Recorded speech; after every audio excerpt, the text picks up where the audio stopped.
প্ৰথম প্ৰশ্ন শাহজাহানৰ পিছত কোনে মোগল সিংহাসনত বহিছিল শুদ্ধ উত্তৰটো হ'ল ঔৰংগজেবে পৰৱৰ্তী প্ৰশ্ন জামে মছজিদ জুম্মা মছজিদ আৰু মতি মছজিদ কোনে নিৰ্মাণ কৰিছিল শুদ্ধ উত্তৰটো হ'ল মোগল সম্ৰাট শাহজাহানে পৰৱৰ্তী প্ৰশ্ন ঔৰংগজেবে কি নাম লৈ সিংহাসনত বহিছিল শুদ্ধ উত্তৰটো হ'ল আলমগীৰ বাদশাহ গাজী পৰৱৰ্তী প্ৰশ্ন বৌদ্ধ ধৰ্মৰ মূল দুটা ভাগ কি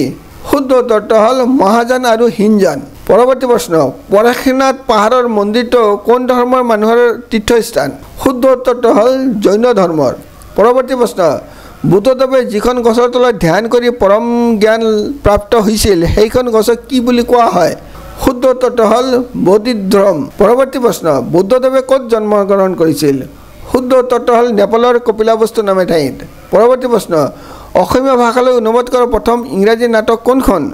শুদ্ধ উত্তৰটো হ'ল উইলিয়াম শেক্সপিয়াৰৰ কমেডি অফ এৰৰ্ছ পৰৱৰ্তী প্ৰশ্ন কোনে ইংৰাজী বাইবেলৰ প্ৰথম অসমীয়া ভাঙনি কৰে শুদ্ধ উত্তৰটো হ'ল আত্মাৰাম শৰ্মাই 1833 চনত ইয়াক অনুবাদ কৰে পৰৱৰ্তী প্ৰশ্ন অসমীয়া ভাষা লিখনিত কোনে প্ৰথমে শ্বৰ্ট হেণ্ডৰ পদ্ধতি প্ৰৱৰ্তন কৰে শুদ্ধ উত্তৰটো হ'ল ফণী শৰ্মাই পৰৱৰ্তী প্ৰশ্ন অসমৰ আটাইতকৈ পুৰণি সাতদিনীয়া বাতৰি কাকত কোনখন শুদ্ধ উত্তৰটো হ'ল জনমভূমি পৰৱৰ্তী প্ৰশ্ন কম্পিউটাৰত কোনে অসমীয়া ভাষাত পুথি লিখি উলিয়াইছিল শুদ্ধ উত্তৰটো হ'ল দিলীপ কুমাৰ দত্তই পৰৱৰ্তী প্ৰশ্ন